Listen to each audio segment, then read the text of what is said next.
Welcome to our channel English Avenue, where you improve your spoken English every day with listening practice, knowledgeable content, and inspiring stories that help you grow. If you are new here, make sure to subscribe and turn on the notification bell so you never miss our powerful and informative videos. Today, we bring you the inspiring life story of one of the greatest visionaries the world has ever seen, Dr. APJ Abdul Kalam, a man who went from selling newspapers as a child to becoming the 11th President of India. A scientist, a leader, a teacher, and above all, a true humanitarian, he dedicated his entire life to the progress of his country. Unlike most politicians, he became the president not because of power or money, but because of his honesty, intelligence, and love for the people. He was a man of simplicity, a philanthropist, and a source of motivation for millions. Abul Pakir Jainulabdin Abdul Kalam was born on the 15th of October 1931 in a small town called Rameswaram in Tamil Nadu, India.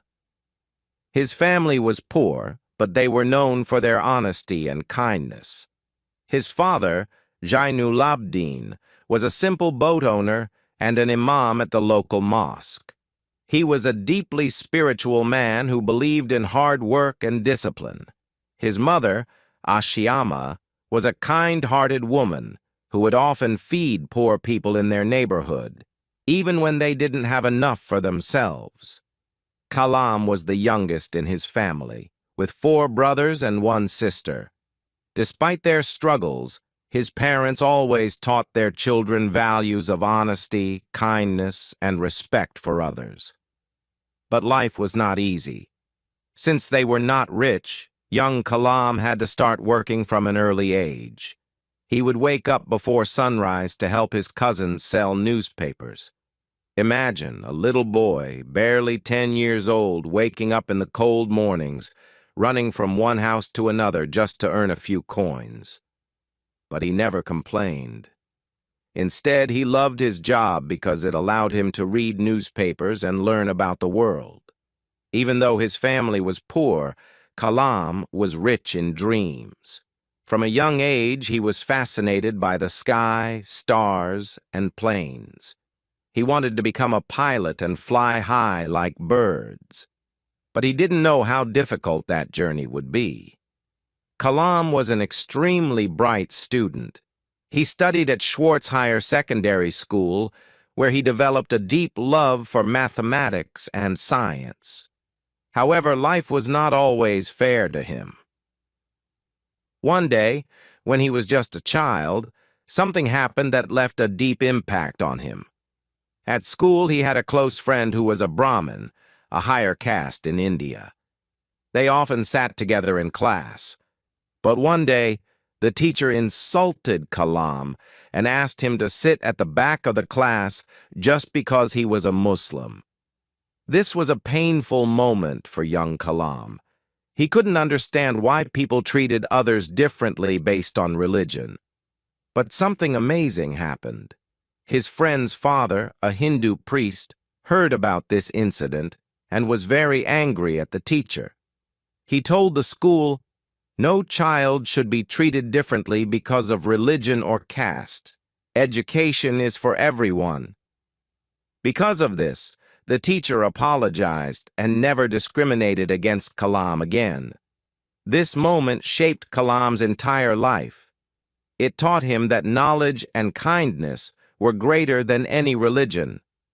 Another challenge Kalam faced was lack of electricity at home. His family was too poor to afford lamps, so he studied under a kerosene lantern every night. Even when the light was dim and smoke filled the room, he never gave up. His hunger for knowledge was stronger than any difficulty. His teachers noticed his hard work and intelligence. One of his teachers, Siva Subramania Iyer, was especially important in his life. He taught science and always encouraged Kalam to dream big. One day he took Kalam to the seashore and explained how birds fly. That lesson made young Kalam even more determined to study aeronautics and become a scientist of the sky. Even though Kalam was brilliant, his family did not have enough money to send him to higher studies. He knew he had to work extra hard if he wanted to achieve his dreams, so he continued selling newspapers, helping his family, and studying at the same time.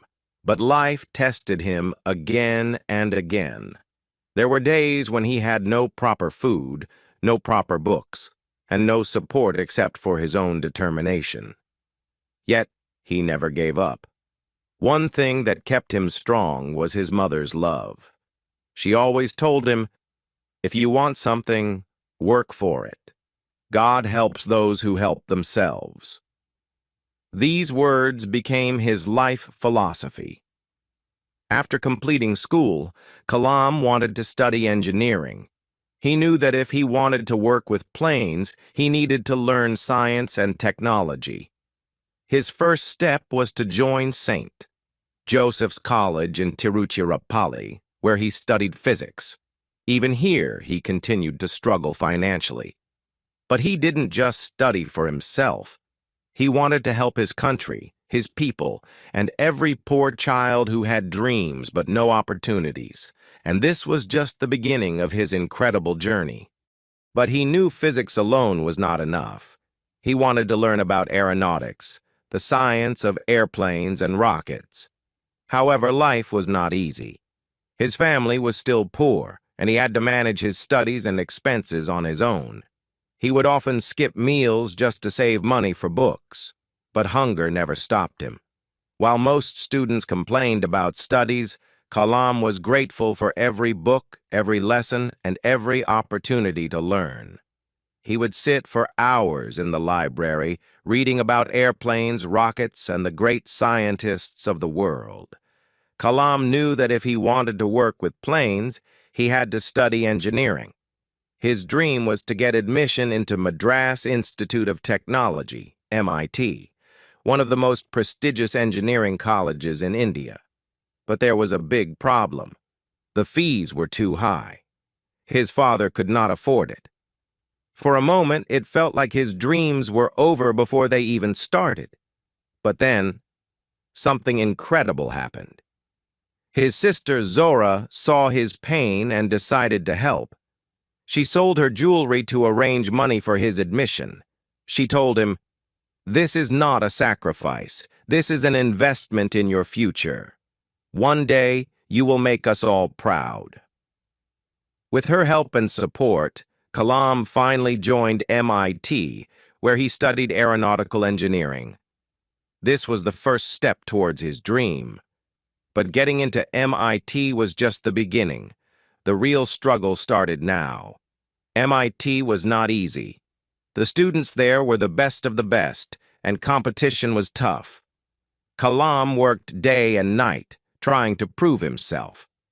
One day, his professor, Kotahari Narayana, gave him a tough project to design a small aircraft model within a short deadline.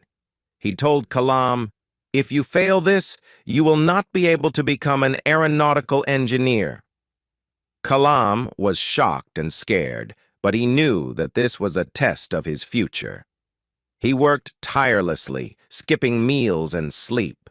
Day after day, night after night, he worked on the project. Finally, after many sleepless nights, he completed the project.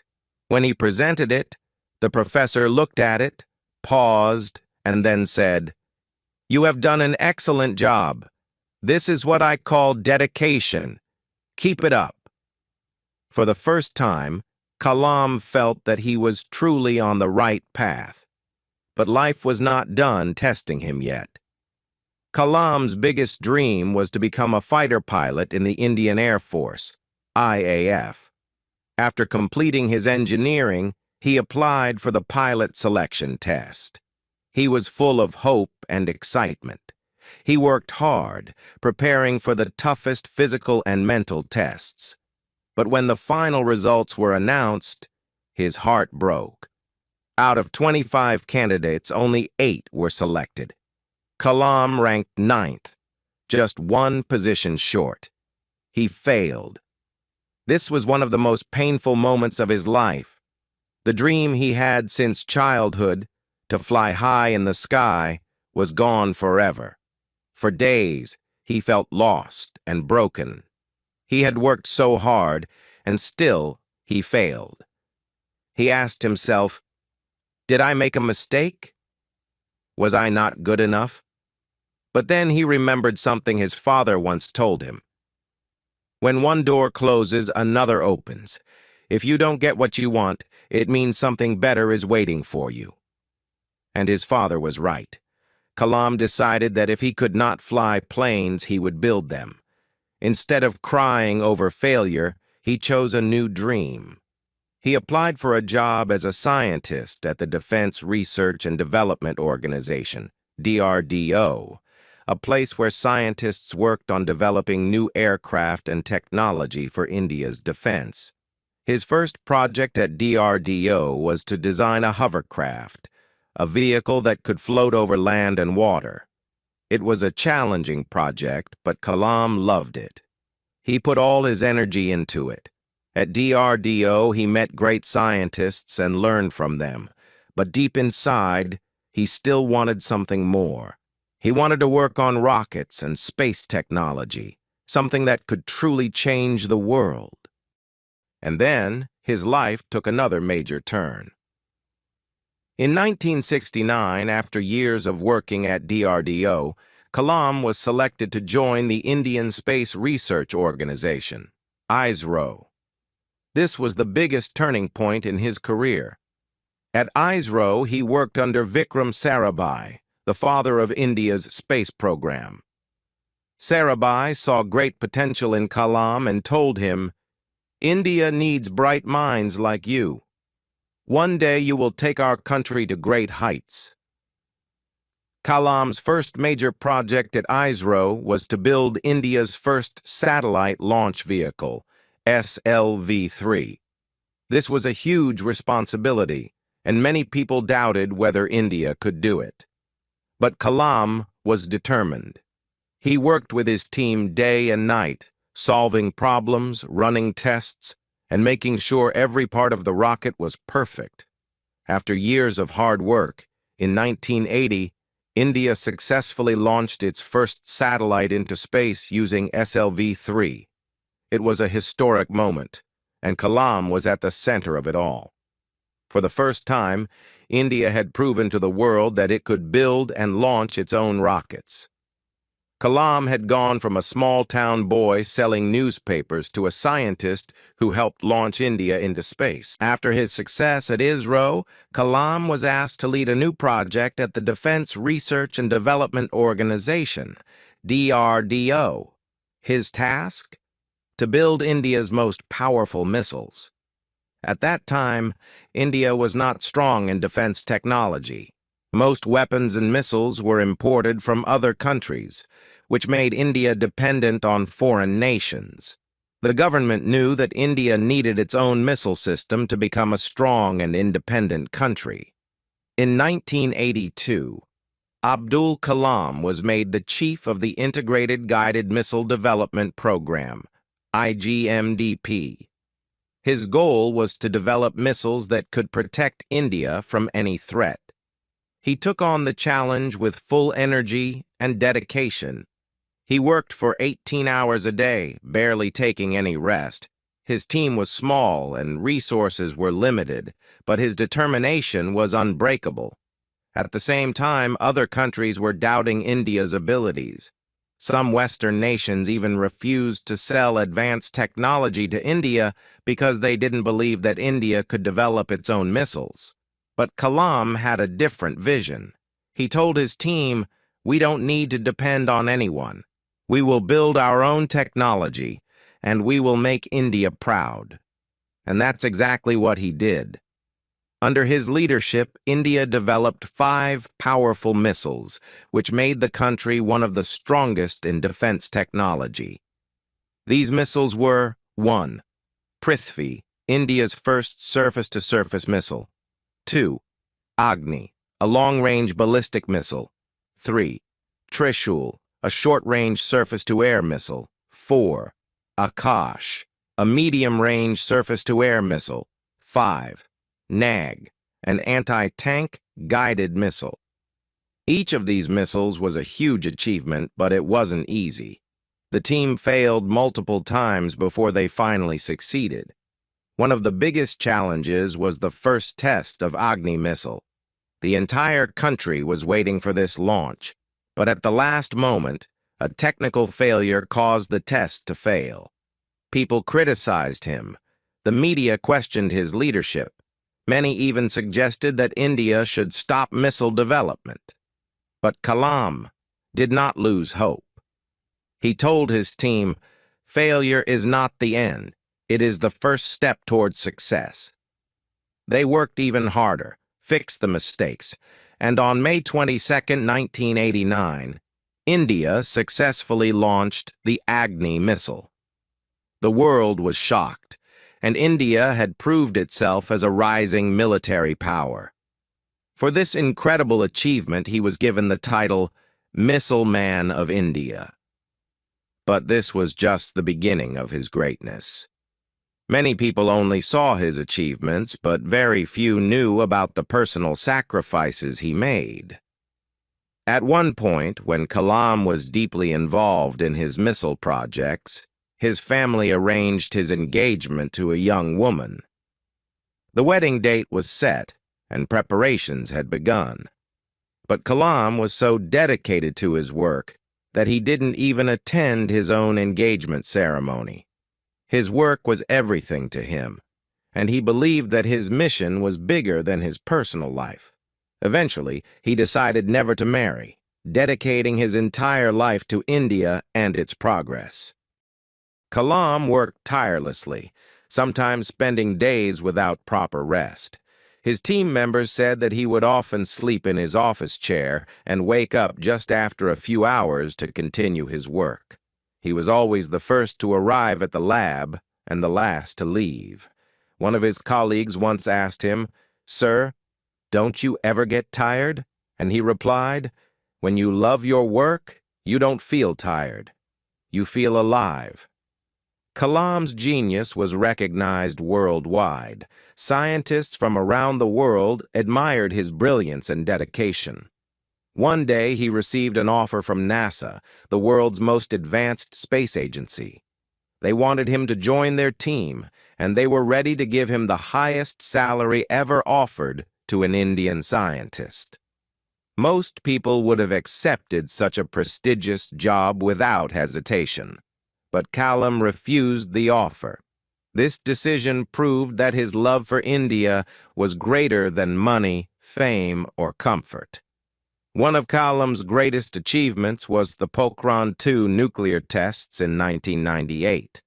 At that time, India was not recognized as a nuclear power, and many powerful countries pressured India to stop nuclear testing. But the Indian government, under Prime Minister Atal Bihari Vajpayee, secretly planned a nuclear test, and Kalam was the chief scientist leading the mission. The test had to be executed in complete secrecy because the U.S. and other countries were watching India through satellite surveillance. Kalam and his team worked underground, making sure no one could detect the operation. Finally, on May 11, 1998, India successfully tested 5 nuclear bombs in Pokhran, Rajasthan. The world was shocked. India had become a nuclear power. When journalists asked Vajpayee how India achieved this, he proudly said, "The credit goes to Dr. APJ Abdul Kalam and his team." This moment was a turning point in India's history, and it made Kalam a national hero. In 2002, something extraordinary happened. The Indian government decided that Abdul Kalam should be the next president of India. This was a completely unexpected moment. Most presidents before him had been politicians, but Kalam was a scientist. He had never been part of politics, and he didn't have any personal ambitions for power. Yet, the people loved him. They had seen his dedication, his honesty, and his vision for India. So when his name was announced for the 11th President of India, millions of people across the country celebrated with joy. And on July 25th, 2002, he officially became the President of India. This was a historic moment. A poor boy from Rameswaram, who once sold newspapers, was now sitting in the biggest office in the country. Unlike many politicians, Kalam was not interested in power, luxury, or politics.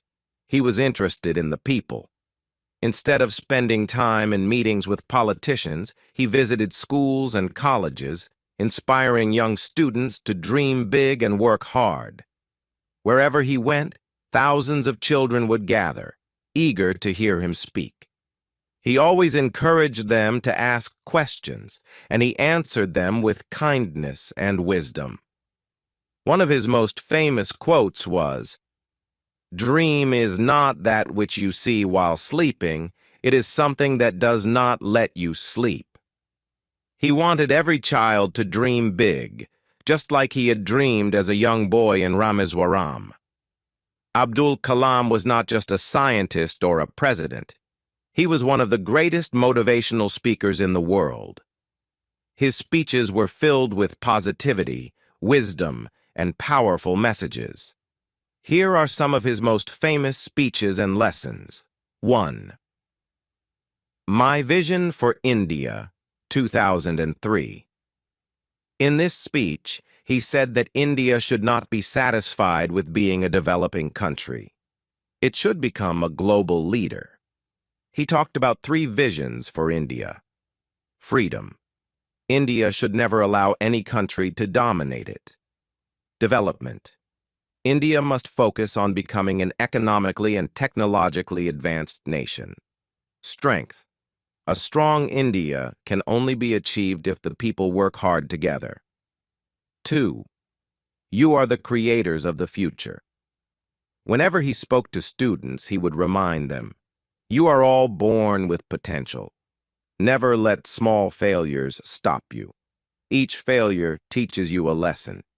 Keep learning, keep growing, and never give up. The power of youth. He always believed that the youth of a nation determine its future.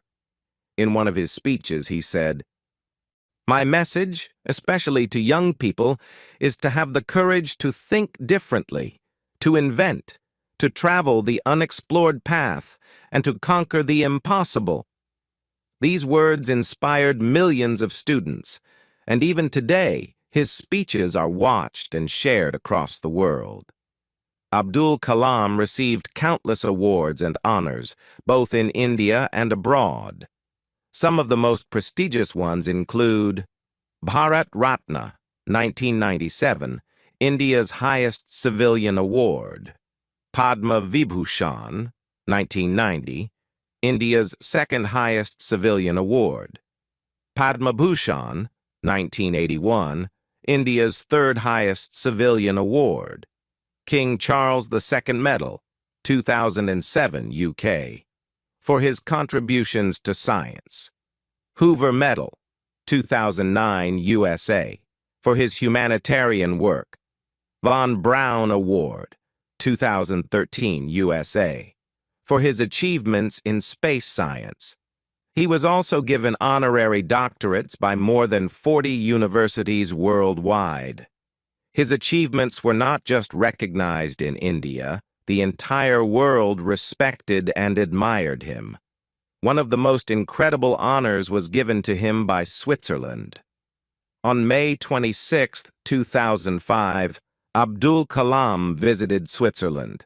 The country was so impressed by his knowledge, wisdom, and personality that they declared May 26th as Science Day in his honor. Even today, Switzerland celebrates this day in his memory, recognizing his contributions to science and humanity. Even after his presidency, Kalam continued traveling, teaching, and inspiring people. On July 27, 2015, He was invited to give a lecture at IIM Shillong, a prestigious college in India. As he stood in front of hundreds of students, he spoke his final words. "Creating a livable planet for humans is my mission." And just moments later, while doing what he loved the most, teaching students, he collapsed and passed away. His sudden death shocked the entire nation. People across the world mourned his loss. Millions attended his funeral, and his final resting place in Rameswaram has now become a place of respect and remembrance. Even though he is no longer with us, his words still inspire millions. He left behind a message for all of us. Believe in yourself. You have the power to change the world. Dream big and work hard. No dream is impossible. Never stop learning. Knowledge is your greatest weapon. Stay humble. Success means nothing if you do not stay kind and humble. Help others. True happiness comes from making others' lives better. His life was a story of struggle, hard work, and greatness. From a poor boy in Rameswaram to becoming the President of India, he proved that nothing is impossible. Today, Abdul Kalam is not just a name.